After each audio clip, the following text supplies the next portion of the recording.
안녕하세요. 오늘은 하워드 막스의 투자와 마켓 사이클의 법칙, 주식시장의 흐름을 꿰뚫어보는 단 하나의 투자 바이블의 주요 내용에 대해서 소개해드리겠습니다.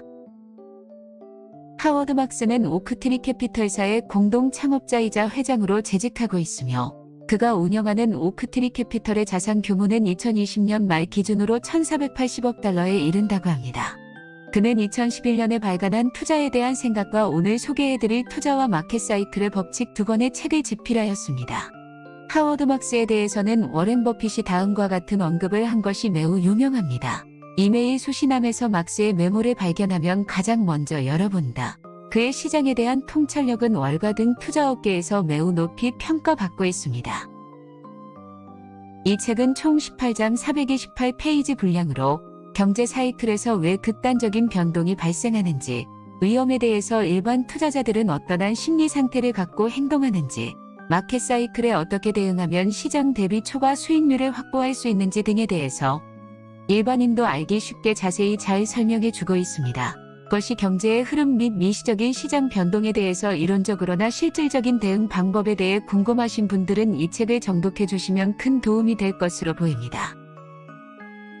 정해진 시점에서 포트폴리오의 포지셔닝을 최적화하는 가장 좋은 방법은 공격과 방어 사이에서 유지해야 할 균형을 결정하는 것이다. 공격과 방어의 균형은 여러 요소들이 사이클을 타면서 변화시키는 투자 환경에 따라 시간이 흐르면서 조정되어야 한다. 제1장에서 하워드 막스는 투자자들이 거시적인 미래를 정확히 예측하여 투자하는 것은 불가능에 가까운 일이나 경제의 흐름, 경향을 파악하기 위해 노력하면 투자에 성공할 수 있다고 설명합니다.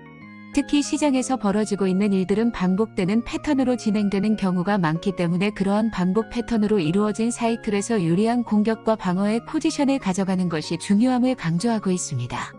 하워드 막스는 투자는 금융시장의 미래에 대비해 미리 준비하고 대응하는 것인데 거시적 미래를 예측해 월등한 성과를 내는 것은 매우 어렵기 때문에 다양한 가능성에 대비한 자산 부분 조정의 중요성을 설명하며 포트폴리오 포지션 조정이 이 책에서 주로 다룰 내용임을 강조합니다. 사이클 안에 포지션이 바뀌면 확률도 변한다. 상황 변화에 따라 투자 견해를 바꾸지 않으면 사이클에 수동적으로 대처할 수밖에 없다. 확률을 내 편으로 만들 기회를 놓쳐버리는 것이다. 반면 사이클에 대한 통찰력이 있으면 확률이 나에게 유리할 때 투자금을 늘려 더 공격적으로 투자할 수 있다. 또 확률이 불리할 때에는 자금을 회수하고 방어력을 높일 수 있다. 대부분의 사람들은 사이클을 일련의 사건들로 인식한다. 그리고 일련의 사건은 보통 규칙적으로 서로의 뒤를 따른다고 생각한다. 즉 상승은 하락으로 이어지고 결국에는 새로운 상승 국면이 시작된다고 보는 것이다. 하지만 사이클을 완전히 이해하려면 이 정도로는 충분하지 않다. 사이클의 주기에서 일어나는 사건들을 볼 때는 단순히 개별 사건 이후 다음 사건이 뒤따라 온다고 생각해서는 안 되며 각각의 사건들이 다음 사건을 야기하는 것으로 보아야 한다. 제2장에서 하워드 막스는 사이클 현상의 특성을 장기 추세를 중심으로 상방과 하방의 양극단으로 변동하는 움직임으로 설명합니다. 그는 특히 합리적인 중간이라 할 수 있는 평균을 향해 회귀하려는 속성을 강조하면서 근시안적인 투자자는 장기 추세에 대한 윤곽을 알지 못하기 때문에 사이클의 특성을 제대로 파악하기 어렵다고 봅니다. 또한 사이클의 특성을 잘 이해하기 위해서는 내생적 사건과 외생적 사건의 영향, 다양한 사이클 간의 상호 연관성에 대해 이해하여야 하며 장기 금융 사이클의 경우에는 10년 이상의 경험이 축적되어야 직관적인 이해가 가능한 것으로 설명하고 있습니다. 이 책에서는 주로 가운데 선 또는 장기 추세를 중심으로 한 변동에 대해서 다루려고 한다. 변동은 그것을 이해하지 못하거나 그것 때문에 놀랐거나 더 심하게는 변동에 참여하고 기여하는 사람들을 괴롭힌다. 하지만 전에도 말했듯 변동은 종종 사이클 현상을 이해하고 인지하며 이용하는 사람들에게 이익의 기회를 제공한다. 패턴을 인식해서 삶을 설명하고 승리의 공식을 찾으려는 노력은 복잡하다. 우리가 사는 세상은 무작위성에 시달리며 사람들이 똑같이 행동하려고 의도했을 때조차 경우마다 다르게 행동하기 때문이다. 과거 사건들이 대부분 그랬다. 따라서 미래는 완벽하게 예측할 수 없다는 것을 알면 미래를 내다보거나 규칙을 만들거나 안전을 도모하기가 어렵기 때문에 불안해진다. 제3장에서 하워드 막스는 금융 사이클은 물리학이나 수학에서 다루는 규칙성이 강한 사이클과는 달리 무작위적이며 예측할 수 없음을 인정해야 함을 강조합니다. 금융 사이클의 불규칙성은 특히 인간의 심리, 행동이 관여되어 증폭되기 때문에 더욱더 예측이 곤란한 것으로 설명합니다. 그러나 그는 금융 사이클이 비록 불규칙한 특성을 갖고 있으나 사이클에 대해 부조회한 일반 투자자보다 좀 더 관심을 갖고 투자를 한다면 충분히 시장에서 성공할 수 있음을 강조합니다. 사이클의 타이밍에 대해 내가 아는 약간의 지식 덕분에 나는 사이클에 대한 이해가 얕고 사이클에 주의를 기울이지 않으며 적절한 행동이 무엇인지 사이클이 보내는 암시에 신경 쓰지 않는 대부분의 투자자들에 비해 큰 장점을 가질 수 있게 되었다. 여기서 말하는 우위는 아마 누구나 가질 수 있다. 하지만 나는 이것만 가지고도 충분히 성공할 수 있었다. 이것은 나와 오크트리의 동료들이 지난 22년간 누려왔던 중요한 우위의 원천이었다. 그리고 내가 이 책에서 전달하고 싶은 주요 내용이다. 한 경제의 생산량은 노동 시간과 시간당 생산량의 산물이다. 그러므로 경제의 장기적 성장은 출산율과 생산성 증가율 같은 기본적인 요소에 의해 주로 결정된다. 이러한 요인들은 연도별로는 거의 변하지 않으며 10년 단위로 서서히 변한다. 따라서 경제의 평균 성장률은 장기간에 걸쳐 상당히 안정적이다. 기본적인 장기 경제가 비교적 안정적으로 성장한다는 사실을 고려한다면 경제의 성과가 매년 한결같으리라고 기대할 수도 있겠다. 하지만 많은 요인들이 변동함으로 경제 성장은 평균적으로 기본 추세선을 따름에도 불구하고 연간 변동성을 보이게 된다. 하워드 막스는 제4장에서 경제의 장기 사이클과 단기 사이클의 주요 특성에 대해 자세히 설명합니다. 일반적으로 국내 총생산은 인구가 증가하고 기술 발전에 따른 생산성 증가 덕분에 비교적 안정적으로 우상향하는 장기 사이클을 만들어내는 것으로 봅니다. 단기 경제 사이클의 경우에는 장기 사이클을 중심으로 변동하나 경제 주체의 의사결정의 변화나 전쟁, 가뭄 등과 같은 외생적 요소에 의해 연간 변동성을 보여주는 것으로 설명합니다. 이러한 요소들은 불규칙하게 발생하기 때문에 그는 단기 경제 사이클을 정확하게 예측하여 투자하는 것은 거의 불가능한 시도라고 강조합니다. 사람들은 잠재적인 투자 수익의 원천으로서 연간 변화를 예측하려고 노력한다. 그들은 평균적으로 대부분 진실에 가까이 간다. 하지만 예측을 지속적으로 정확하게 하는 사람은 거의 없다. 예측을 다른 사람들보다 훨씬 더 잘하는 이도 거의 없다. 또 추세로부터의 주요한 이탈을 정확하게 예측하는 사람도 마찬가지로 거의 없다. 지금까지 우리는 경제가 주기적으로 순환하며 강하게 성장하는 때도 있고 약하게 성장하는 때도 있다는 이야기를 해왔다. 경제 성장은 고용을 추진하지만 인플레이션을 가속시킬 수 있다. 반면 경기 침체 또는 위축은 인플레이션을 억제하지만 고용을 줄일 수 있다. 따라서 중앙은행은 경제 사이클과 반대로 적절한 행동을 취해야 한다. 즉 사이클의 정도를 제한하기 위해 번영의 시기에는 경제 성장 속도를 둔화시켜 인플레이션을 억제하고 경제 침체 시기에는 고용을 촉진하기 위해 경제를 부양하는 것이다. 제5장에서 하워드 막스는 자유시장 경제에서 경제 사이클이 극단적으로 움직이는 경우의 부작용을 최소화하기 위해서는 중앙은행과 정부의 역할이 필요함을 설명하고 있습니다. 경제가 호황 국면의 사이클로 진행되는 경우에 인플레이션이 발생할 수 있고 불황 국면의 사이클에서는 실업 증가 등의 문제가 발생하게 되므로 중앙은행과 정부는 금리 조정, 재정 정책 등의 방법으로 경제 사이클을 적당한 수준에서 관리해야 한다고 강조합니다. 그러나 그는 중앙은행이나 정부가 경제 사이클을 효과적으로 관리할 수 있는지에 대해서는 회의적인 시각을 보여주고 있습니다. 즉, 중앙은행이나 정부가 관여하더라도 경제 사이클이 극단으로 가는 경우는 언제든 일어날 수 있다는 입장입니다. 극단적인 경제 사이클은 바람직하지 않은 것으로 여겨진다. 지나치게 강하면 인플레이션을 부추길 수 있고 경제를 너무 높이 끌어올려 경기 후퇴가 불가피해진다. 반면 힘이 너무 약하면 기업 이익이 떨어지고 사람들이 일자리를 잃을 수 있다. 따라서 중앙은행과 재무부 공무원들은 사이클을 관리해야 한다. 사이클은 자칫 과도한 상승과 하락을 만들어내기 때문에 이를 다루는 도구는 경기 조정적이며 이상적으로는 경제 사이클과 반대인 그 자체의 사이클로 적용된다. 사이클과 관련된 다른 모든 문제들처럼 사이클을 관리하는 문제도 결코 쉽지 않다. 간단히 다룰 수 있는 것이었다면 우리는 사이클의 극단을 한 번도 보지 못했을 것이다. 기업의 이익을 결정하는 과정은 복잡하며 여러 변수가 있다. 경제 사이클에 따라 매출이 큰 영향을 받는 기업이 있는가 하면 그렇지 않은 기업도 있다. 매출 변화율은 주로 영업 레버리지와 재무 레버리지의 차이 때문에 일부 회사에서 이익에 훨씬 더 큰 영향을 미친다. 제6장에서 하워드 막스는 기업의 이익 사이클은 기본적으로는 연간 경제 성장률에 따라 변동할 것으로 볼 수 있으나 산업의 특성에 따라 진폭이 달라질 수 있음을 설명합니다. 즉 산업원자재 등은 경제 사이클과 비슷하게 움직이나 생활 필수품 등은 변동폭이 적게 마련이고 사치품의 경우에는 진폭이 더 커지는 경향이 있다고 분석합니다. 또한 기업의 이익 사이클은 이자율의 변화, 영업내 버리지, 재물의 버리지, 기술의 발전 등의 요인에 따라 예기치 않게 급격한 변동이 나타날 수도 있음을 강조합니다. 30, 40년 전만 해도 세상은 비교적 변함없는 삶의 배경을 제공하는 안정된 곳이었고 사이클을 비롯한 경제 발전은 그 변하지 않는 배경을 바탕으로 일어나는 것처럼 보였다. 오늘날은 주로 기술적 발전 때문에 변하지 않는 것이 없는 것 같다. 사실 많은 것들이 대다수 우리가 따라잡기에 너무 빨리 변하는 것처럼 보인다. 비즈니스, 금융, 마켓 사이클의 상승세에서 나타나는 대부분의 과도한 움직임과 필연적인 하락 반응에서 나타나기 쉬운 오버슈팅은 모두 심리라는 시계추가 과장되게 움직인 결과이다. 따라서 과도한 움직임을 이해하고 경계를 늦추지 않는 것은 사이클의 극단에서 피해를 피하고 바라건대 이익을 얻기 위한 초보적인 요건이다. 제7장에서 하워드 막스는 일반적인 투자자 심리의 사이클에 대해서 설명합니다. 그는 경제 사이클이나 기업 사이클 등 투자 외부의 요소들뿐만 아니라 투자자의 심리가 시장의 변동성을 과도하게 만드는 중요한 요소로 봅니다.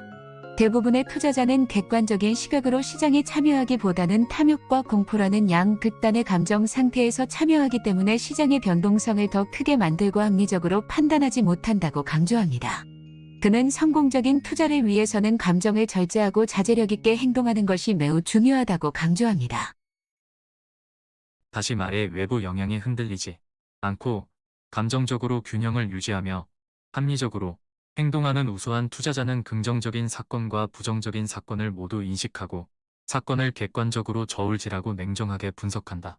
그러나 도취감과 낙관주의는 때로 대부분의 투자자들이 사건을 타당한 것 이상으로 긍정적으로 보게 하고 침체와 비관주의는 사람들이 사건을 나쁘게만 보며 부정적인 자세로 해석하게 한다. 그렇게 하지 않는 것이 성공적인 투자의 비결 중 하나이다. 합리적인 투자자는 언제나 부지런하고 회의론적이며 적절하게 리스크를 회피함과 동시에 리스크를 상쇄시킬 만큼 잠재 수익을 얻을 수 있는 기회를 찾는 사람이다. 이상적인 경우다. 하지만 시장이 좋을 때 대부분의 사람들은 이렇게 말한다. 리스크? 무슨 리스크요? 그렇게 잘못될 일은 없는 것 같은데요. 얼마나 일이 잘 진행됐는지 보세요. 어쨌든 리스크는 우리의 친구죠. 리스크를 더 많이 감수할수록 더 많은 돈을 벌 수 있답니다. 반면 상황이 좋지 않을 때는 이렇게 말한다. 시장에서 돈을 못 벌어도 상관없어요. 더 이상 읽고 싶지 않아요. 여기서 내보내줘. 제8장에서 하워드 막스는 투자자는 미래의 불확실성 때문에 리스크가 있는 상품에 투자하는 경우에는 리스크 프리미엄이 충분한 경우에만 투자를 하는 것이 합리적인 투자 행위이지만 일반적으로 리스크를 다루는 투자자의 태도가 투자 환경에 좌우되어 비합리적인 투자를 하게 되는 상황을 자세히 설명하면서 투자자들이 리스크 관리에 보다 신중하고 치밀하게 대응해야 한다고 강조하고 있습니다. 특히 그는 2007-08년에 발생한 세계 금융위기 사건을 전후하여 투자자, 대출기관, 대출자, 교제당국이 어떠한 투자 환경에서 과도한 위험 수용 태도를 갖게 되어 시장에서 리스크 프리미엄이 거의 없는 금융상품이 경쟁적으로 거래가 이루어졌는지를 또한 부동산 버블 붕괴 이후에 금융 시스템의 리스크 회피 심리가 만연하여 시장 참여자들이 높은 리스크 프리미엄을 주는 상품마저도 철저하게 외면하게 되었는지 그 과정도 자세히 설명합니다. 위험에 대한 태도의 변화 또는 움직임은 어떤 사이클의 결과이자 다른 사이클의 원인이기도 하다. 그리고 언제나 그러할 것이다. 사람들은 보통 일이 잘 될 때는 더 낙관적이고 위험을 수용하는 반면 상황이 하락세로 돌아서면 걱정이 많아지고 위험을 회피하기 때문이다. 이것은 가장 신중해야 할 때 가장 기꺼이 매수하고 가장 공격적이어야 할 때 가장 매수를 꺼린다는 뜻이기도 하다. 뛰어난 투자자들은 바로 이러한 사실을 인식하고 반대로 행동하려고 노력한다. 훌륭한 투자는 단지 좋은 자산을 매수하는 것뿐만 아니라 거래 조건이 좋을 때, 자산 가격이 낮을 때, 잠재 수익률이 높을 때, 리스크가 제한적일 때 이루어진다. 이런 조건들은 신용시장의 사이클이 덜 도취되어 있고 더 긴박한 국면에 있을 때 훨씬 잘 조성된다. 신용 사이클에 닫힌 국면은 다른 어떤 요인보다도 더 적아 매수의 가능성을 높여준다. 재구장에서 하워드 막스는 신용시장에서 자금의 공여가 어떠한 방식으로 이루어지는지를 설명하면서 신용사이클에 의한 금융시장이 붕괴되는 최악의 상황을 2008년 9월 리먼 브라더스 파산으로 촉발된 세계금융위기 사건을 들어 잘 보여주고 있습니다. 그는 특히 신용사이클의 양극단에서 일어나는 현상을 대비하면서 너무 완화적인 대출이 만연한 시장은 필연적으로 부실대출을 양산하게 되고, 이는 기업 부도 또는 부동산 거품 붕괴 등을 유발하여 신용병색 또는 대침체의 극단적인 상황을 초래할 수 있다고 설명합니다. 그는 투자자의 입장에서는 신용시장이 경색되는 국면에서 보다 유리한 투자 기회가 오게 되므로 그러한 기회를 잘 활용하는 것이 현명한 투자임을 강조합니다. 상환받지 못할 돈을 내놓을 만큼 무분별한 대출 기관이나 채권 매수자는 거의 없다. 냉정한 시기에 투자자들은 채무자 조건이 악화되더라도 원금과 이자를 받을 수 있도록 충분한 안전 마진을 요구한다. 하지만 신용시장이 과열되어 바닥을 향한 경주가 시작되면 한껏 달아오른 대출 기관들은 자격이 불충분한 대출자들에게도 자금을 제공해주고 부실한 채권 구조까지 받아들이려 한다. 이런 경우 안전 마진이 부족해지고 상황이 조금이라도 나빠지면 상환받지 못할 채권이 발행된다. 무분별한 신용 확장이 이루어지는 것이다. 오크트리에서 말하는 것처럼 이 과정은 다음 모닥불을 피우기 위해 벽난로에 장작을 쌓아 놓는 것과 같다. 제10장에서 하워드 막스는 본인이 29년간 부실 채권에 투자한 경험을 바탕으로 경기 호황기에는 어떻게 부실 채권이 양산되고 경기 침체기에는 채권 시장에 탁월한 투자 기회가 조성되는지를 1990년대 채권 시장 붕괴의 사례와 함께 자세히 설명해 줍니다. 그는 또한 부실 채권 시장에서 기회의 증가와 감소는 경제와 투자자 심리, 리스크에 대한 태도, 신용시장의 사이클 등 다른 사이클과의 상호작용에서 비롯됨을 강조합니다. 많은 투자가 인간의 욕심과 낙관적 경향 때문에 대개 긍정적인 면에 방점을 두고 지나친 일반화와 포괄적 진술의 대상이 된다. 그리고 이것은 어떤 이유에서인지 특히 부동산 분야에서 그렇다. 투자업에 종사해 오면서 나는 땅과 관련해서 더 이상 얻을 게 없다든지 인플레이션을 해지한다는 등의 쉽게 이해되는 말들로 부동산 투자를 합리화하는 것을 들어왔다. 그러나 이러한 말이 진정 의미가 있는지에 상관없이 지나치게 높은 가격에서 진행된 투자는 결국 보호받지 못한다는 사실을 사람들은 깨닫게 된다. 제11장에서 하워드 막스는 부동산 시장도 경제호황기에는 낙관적 전망에 의해 부동산 개발붐이 일어나며 일반인들은 부동산은 절대 잃지 않는 투자라는 진부한 믿음으로 투기에 뛰어들게 되지만 다른 경제 사이클이 보여주는 것처럼 극단적인 상승의 끝자락에서는 공급 과잉에 의한 침체가 발생할 수밖에 없고 침체의 극단에서 부동산에 투자한다면 좋은 투자 성과를 거둘 가능성이 높다는 사실을 자세히 설명하고 있습니다. 그는 또한 부동산의 경우에는 주택이 건설되기 위해 거쳐야 할 필요한 행정 절차, 건축기간 등 공급을 위한 리드타임이 길기 때문에 상당히 긴 시간에 걸쳐 부동산 사이클이 진행되는 점을 강조합니다.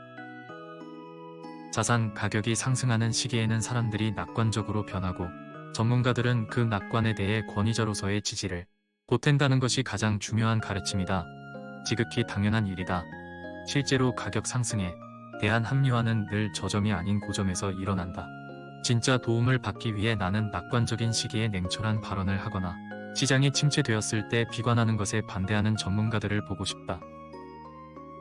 시장의 상승 사이클을 처음 경험한 미숙한 투자자는 강세장 또는 거품의 긍정적인 요소들이 혼합된 초기 과정의 흐름이 타당하다고 생각한다. 그는 그렇게 계속 쏟아지는 좋은 뉴스들과 감정이 손실로 끝날 수 있다는 사실에 놀랄지도 모른다. 물론 특별한 경험이 없는 사람들이 이렇게 판단하는 것은 어쩔 수 없다. 판단 오류의 기초의 사이클의 진행 과정이 극단으로 갈 수 없다면 시장은 상승 시장의 정점에 도달한 이후 붕괴하지도 회복되지도 않을 것이기 때문이다.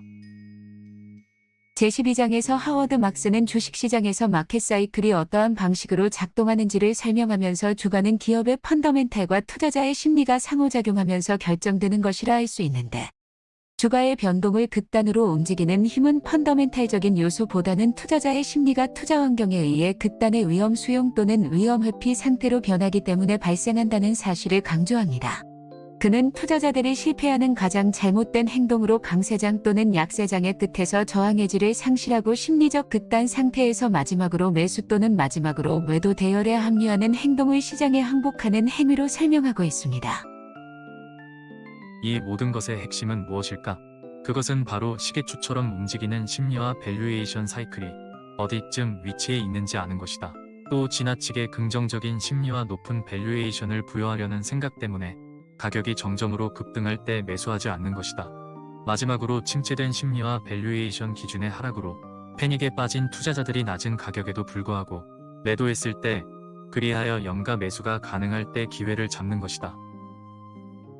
제13장에서 하워드 막스는 투자자들이 마켓 사이클에 대응하기 위해서는 사이클을 움직이는 핵심적인 요소를 파악하여 현재의 위치가 사이클에서 어디에 위치하고 있는지를 파악하여 그에 따른 공격과 수비를 위한 적절한 대응을 해야 함을 설명합니다.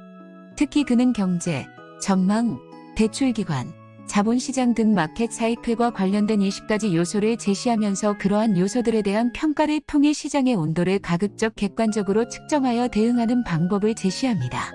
그는 또한 지나간 경험들로부터 마켓 사이클에 대응하는 방법을 이해할 수 있도록 인터넷 기업 거품과 서브프라임 모기지 거품 과정에서 시장 참가자들이 어떻게 반응하였고 어떠한 대응이 요구되었는지를 자세히 분석하고 있습니다. 여기서 요점은 모든 세부 사항이 중요한 것은 아니라는 점이다. 오히려 핵심은 중요한 사항을 알아내고 중요한 사항들로부터 무슨 일이 일어나고 있는지 추론해서 그러한 추론을 통해 투자 환경을 가장 잘 보여주는 한 두 가지 특징이 무엇인지, 그로부터 어떤 행동을 해야 하는지 판단하는 것이다. 다시 말해, 사이클을 만드는 사건들과 그들의 중요성에 초점을 맞추는 것이다. 향후 시장 움직임에 대비해 포트폴리오를 성공적으로 포지셔닝하는 것은 여러분이 어떤 태도를 취하는지 또는 언제 그렇게 하는지에 달려있다. 제14장에서 하워드 막스는 시장에서 초과 성과를 얻는 성공적 투자를 위한 사이클 포지셔닝과 투자 자산 선택의 중요성을 설명합니다. 그는 시장 사이클에서 공격과 방어 사이에서 어떤 선택을 하는지에 따라 시장의 경향을 투자에 유리한 방향으로 만드는 것이 가능하다는 점을 강조합니다. 또한 시장 수익률보다 탁월한 성과를 낼 수 있는 우수한 자산을 발굴할 수 있는 통찰력의 중요성에 대해서도 설명합니다. 우수한 자산에 투자하는 경우에는 시장보다도 유리하게 편향된 성과 분포를 갖는 포트폴리오를 구축할 수 있으므로 시장보다 항상 우수한 성과를 얻을 수 있음을 강조합니다. 마지막으로 늘 공격적이거나 방어적이지는 않아도 사이클 포지셔닝과 자산 선택 둘 다의 기술을 가진 투자자는 적절한 시기에 시장 노출을 정확히 조정하여 저조한 성과를 내는 종목에 비해 높은 성과를 내는 종목의 비율을 평균 이상으로 만들고 여기에서 비롯된 비대칭적 성과를 누린다. 이것이 가장 좋은 유형이다. 마켓 사이클을 이해하고 그것을 기초로 포지션을 바꿔 장기적인 투자 결과를 개선하려고 노력하는 것은 당연한 일이다. 하지만 이 과정에서 필요한 기술과 과정의 어려움, 그 한계를 이해하는 것도 중요하다. 제15장에서 하워드 막스는 마켓 사이클에 따라 자본을 포지셔닝하려는 노력은 미래의 사건에 대한 예측을 전제로 한 것이기 때문에 실제 벌어지는 일들이 예측과 다른 양상으로 벌어지는 경우가 대부분이어서 현실의 투자 과정에서 대응이 쉽지 않다는 점을 설명합니다. 특히 사이클의 극단으로 가는 경우는 10년에 한 번 발생할지 모르는 일이고 보통의 경우에는 그러한 극단까지 사이클의 변동이 발생하지 않기 때문에 적절히 포지셔닝하는 통찰이 중요하다고 강조합니다. 그러나 그는 언제나 사이클의 극단을 놓치지 않도록 주의를 기울일 필요가 있음을 또한 지적합니다. 모든 정보를 잘 알 수 있는 상호 연결된 세계에서는 비상한 수익성을 창출하는 것들에 점점 더 많은 자본이 몰린다. 포화 상태가 될 때까지, 완전히 일상화될 때까지 말이다. 그리고 자본이 몰리는 동안 예상되는 위험 조정 수익률은 점점 평균으로 이동한다. 마찬가지로 얼마간 저조한 수익률을 내는 자산들은 상대적으로 도외시된다. 투자자의 관심을 받지 못해 지나치게 저렴해진다. 그러나 이는 나중에 더 나은 결과를 낼 준비를 하는 것이다. 투자에서 성공의 비법은 모든 이들이 하늘만큼 자랄 거라고 생각하는 나무에 있는 것이 아니라 이와 같은 사이클에 있다. 제16장에서 하워드 막스는 개인, 기업의 성공에도 사이클이 존재할 수 있음을 설명합니다. 그는 성공이 누적되면 실패로 연결될 가능성 또한 높아지는 것이므로 항상 자만하지 않고 겸손하며 시장의 사이클에 주목하고 경계하는 자세가 투자에 있어 중요함을 설명합니다. 성공에도 사이클이 발생하게 되는 원인은 성공에 대한 과신 또는 현실에 안주하려는 인간 본성, 인기 있는 자산으로 자본의 집중, 타이밍의 변화 등에서 비롯되기 때문에 사이클을 피할 수 없는 현상으로 인식하고 사이클의 주기적 성격을 파악하여 좋은 타이밍에 투자할 수 있도록 사이클을 알아보고 평가하며 대응할 준비가 되어 있어야 함을 강조합니다. 극단을 향해 나아가는 사람들의 움직임은 결코 멈추지 않을 것이다. 결국 이러한 지나친 움직임은 조정되어야 하기 때문에 사이클의 발생도 마찬가지로 결코 끝나지 않을 것이다. 경제와 시장은 과거에 한 번도 일직선으로 움직인 적이 없었고 앞으로도 그럴 것이다. 그리고 이것은 사이클을 이해할 수 있는 능력을 가진 투자자들이 더 많은 이익을 낼 수 있다는 의미이다. 제17장에서 하워드 막스는 사이클 현상은 사람이 개입하여 발생하는 특성으로 인간이 탐욕과 공포라는 감정을 갖고 투자를 하는 존재이므로 결코 사라질 수 없다는 사실을 다시 한번 설명합니다. 그는 특히 마치 영구적인 번영이 가능할 것 같은 상승장에서 이번에는 다르다는 시장 평가가 나오는 상황이 투자자에게는 가장 위험한 환경이 될 수 있음을 설명하면서 현명한 투자자는 이러한 수사에 현혹되지 않고 사이클의 반복성에 유념하여 투자를 진행한다면 더 많은 이익을 얻을 수 있음을 강조합니다.